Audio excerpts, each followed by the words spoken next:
ఈరోజు మార్నింగ్ ఏమో first tea తాగాను. దాని తర్వాత ఏమో జాంకాయ కూడా తినేసాను. దాని తర్వాత మాత్రం స్వీట్స్ అయిపోయిన తర్వాత బ్రేక్‌ఫాస్ట్ మాత్రం ఆవిరికుడు, రాగి ఆవిరికుడు అనమాట. దీంతో పాటు బొంబాయి చట్నీ.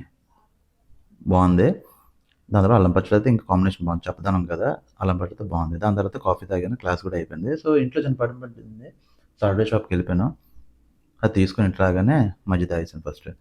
దాని తర్వాత లంచ్‌కి మాత్రం బెండకాయ ఫ్రై, గొరకాయ పచ్చడి. ఫస్ట్ ఫ్రై కలుపుకొని తినేసాను. అదయిన తర్వాత గొరకాయ పచ్చడి.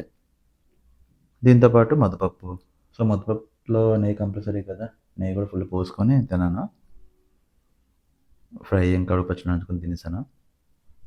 దాని తర్వాత రసం ఇంకా ఫ్రై కలుపుకొని తినేసాను. అదయిన తర్వాత ఈవినింగ్ బయటికెళ్ళాను. సో, పని చూసుకొని అక్కడి నుంచి జ్యూస్ తాగడానికెళ్ళిపోయాను. నేనేం చేశానంటే పొమోగ్రానేట్ జ్యూస్ తీసుకున్నాను. క్వాలిటీ పెద్ద గొప్పగా అయితే లేదు. దాని తర్వాత ఇంటికి రాగానే ఉల్లిగా రాగి దోస దాంతో పాటు పెరుగు చట్నీ. పెరుగు చట్నీతో కాంబినేషన్ చాలా బావుంది. స్పైసీగా ఉన్న చట్నీ దాంతో పాటు టేస్ట్ బాగా ఎన్హాన్స్ అయిందన్నమాట.